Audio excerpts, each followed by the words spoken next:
Hello everyone, हम continue कर रहे हैं कॉन्ट्रा कॉस्टिंग। आज हम देखेंगे कॉन्ट्रा कॉस्टिंग का इलस्ट्रेशन नंबर 5। पेज नंबर है 6.24। Cooper construction private limited Chennai undertook a contract for construction of library building. The following is information related to contract during the year 14-15। Okay, material send to site, material purchase and issue, और ये दोनों है वो debit में आ जाएगा। फिर material return किया है स्टोर को तो क्रेडिट में आ जाएगा, और मटेरियल एट साइट ऑफकोर्स हम क्रेडिट में ही लिखते हैं कॉन्ट्रैक्ट अकाउंट के। यहाँ पे अभी बताया है labour engage on site, wages accrued and due but not paid, मतलब ये आउटस्टैंडिंग है wages, engineers fee, direct expenses payable, general overhead, सारे आइटम ये एक्सपेंसेस है वो कॉन्ट्रैक्ट अकाउंट के हम डेबिट में पोस्ट करेंगे। फिर यहाँ पे है ओवरहेड आउटस्टैंडिंग, ये भी डेबिट में जाएगा। अभी यहाँ पे दिया है plant install at site at cost 41,500, erection charges on site for plant 1,250, और scrap value of plant after its life of 5 years। ये तीनों जो आइटम है ये सब डेप्रिसिएशन कैलकुलेट करने के लिए हम यूज़ कर सकते। इसका वर्किंग नोट बनाएंगे, डेप्रिसिएशन कैलकुलेट करेंगे और डायरेक्टली डेप्रिसिएशन कॉन्ट्रैक्ट अकाउंट के डेबिट में पोस्ट करेंगे।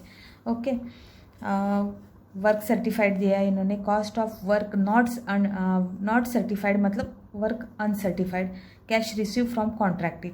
यहाँ पे इन्होंने कॉन्ट्रैक्ट अकाउंट और कॉन्ट्रैक्टी अकाउंट दोनों प्रिपेयर करने के लिए बोला है, लेकिन एग्ज़ाम पॉइंट ऑफ व्यू से आपको 100% मतलब कॉन्ट्रैक्ट अकाउंट ही प्रिपेयर करने के लिए आ जाएगा।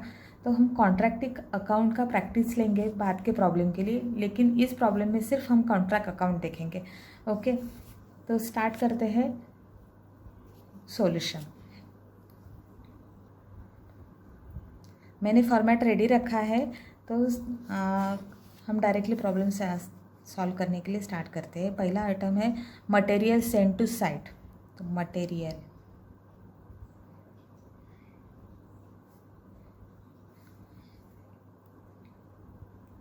Send to site. Okay, amount है 1 lakh rupees to material purchase, amount है 70,698। अभी यहाँ पे मटेरियल रिटर्न किया है स्टोर को तो क्रेडिट में लिखेंगे बाय मटेरियल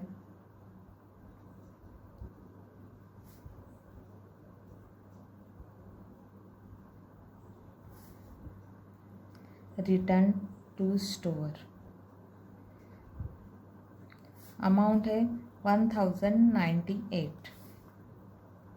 यहाँ पे मटेरियल एट साइट भी दिया है, मटेरियल एट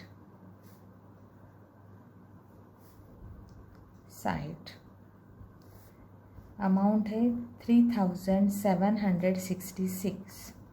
अभी मटेरियल की पूरी इंफॉर्मेशन हमारी पोस्ट हो गई। फिर उसके बाद में टू लेबर कितने के हैं 1,40,000 to wages accrued and due but not paid, मतलब वेजेस आउटस्टैंडिंग, अमाउंट है 8,750 to engineers fees,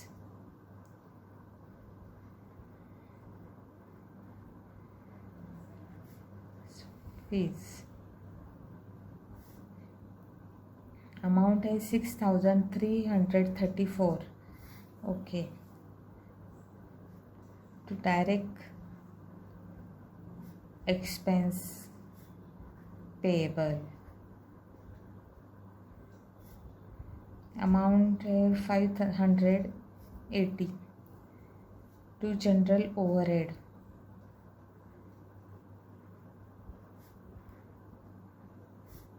8,252।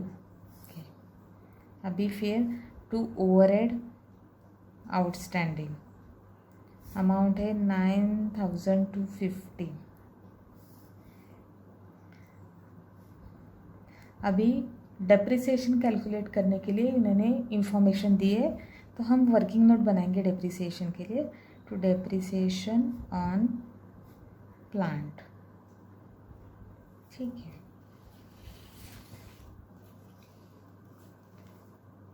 Working note number first, calculation of depreciation on plant.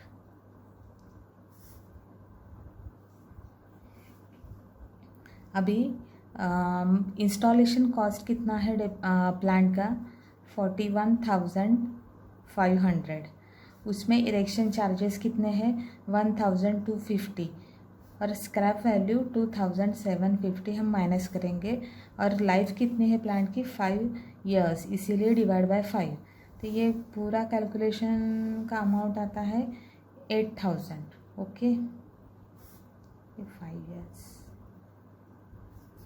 तो मतलब डेप्रिसिएशन कितना आया, 8,000, यहाँ पे पोस्ट करेंगे। ओके, अभी डेबिट की टोटल लेंगे और क्रेडिट भी, 1,00,000 plus 70,698 plus 1,40,000 plus 8,750 plus 6,334 plus 580 plus 8,252 plus 9,250 और प्लस 8,000, इसका टोटल आता है 3,51,864। ओके, यहाँ पे भी लिख लेंगे टोटल 3,51,864। जो बैलेंसिंग फिगर आएगी उसको हम बोलते हैं by cost of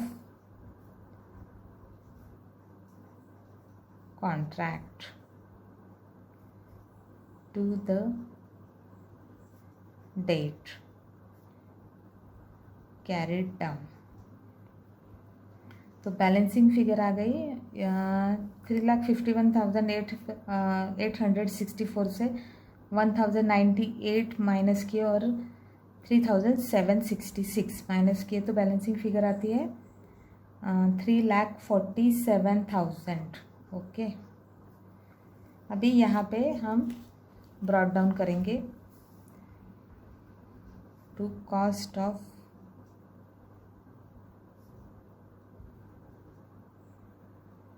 contract to the date brought down, amount है 3,47,000। यहाँ पे लिखेंगे by work in progress.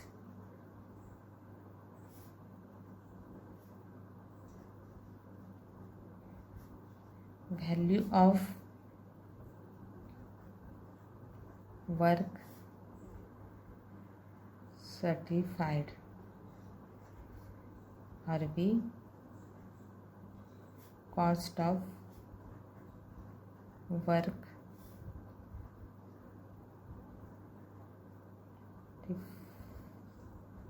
Certified. Okay, अभी वैल्यू ऑफ वर्क सर्टिफाइड इन्होंने क्या बोला है, 3,90,000। ओके, और कॉस्ट ऑफ वर्क अनसर्टिफाइड 9,000 है, तो टोटल कितना आ गया, 3,99,000।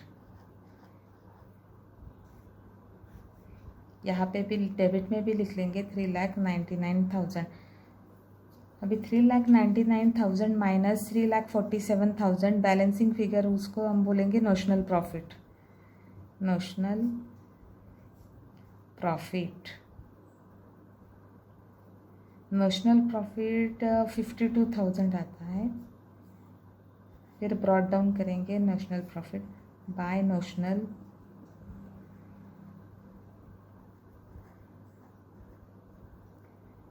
प्रॉफिट 52,000। अभी ये नोशनल प्रॉफिट का कुछ अमाउंट हम P&L को ट्रांसफ़र करेंगे और कुछ रिजर्व को।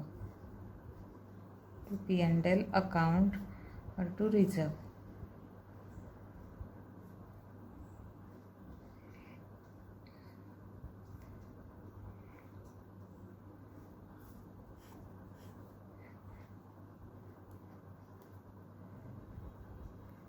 अभी कितना अमाउंट P&L को ट्रांसफ़र करना है और कितना रिजर्व को हम वर्किंग नोट में देखेंगे। अभी एक चीज़ आपने गौर की होंगी कि इस प्रॉब्लम में हमको कॉन्ट्रैक्ट प्राइस बताई नहीं है। कॉन्ट्रैक्ट प्राइस बताई नहीं है, तो अगर कॉन्ट्रैक्ट प्राइस नहीं दिए है तो एज्यूम किया जाता है कि कॉन्ट्रैक्ट मोर दैन 50% कंप्लीट हुआ है। तो एक नोट लिखेंगे हम वर्किंग नोट में भी, in the absence of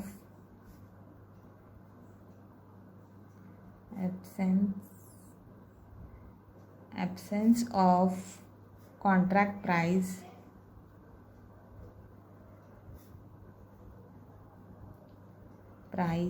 it is assumed that value of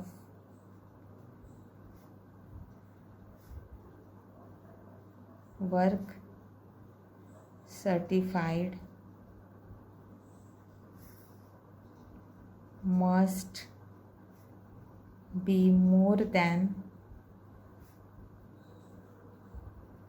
50% of contract price।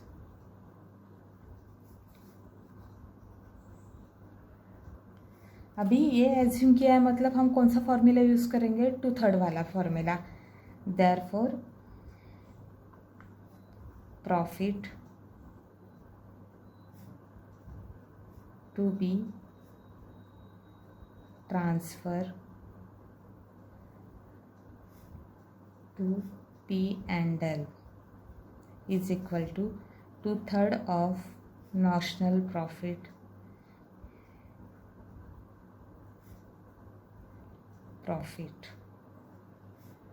into cash received upon work certified।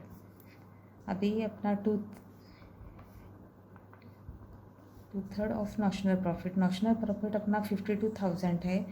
Cash received की अमाउंट 3,60,000 और वर्क सर्टिफाइड 3,90,000। ओके, ये टोटल कैलकुलेशन आता है 32,000। तो हम P&L को कितनी अमाउंट ट्रांसफ़र करेंगे, 32,000, और रिजर्व को बैलेंसिंग फिगर मतलब 20,000।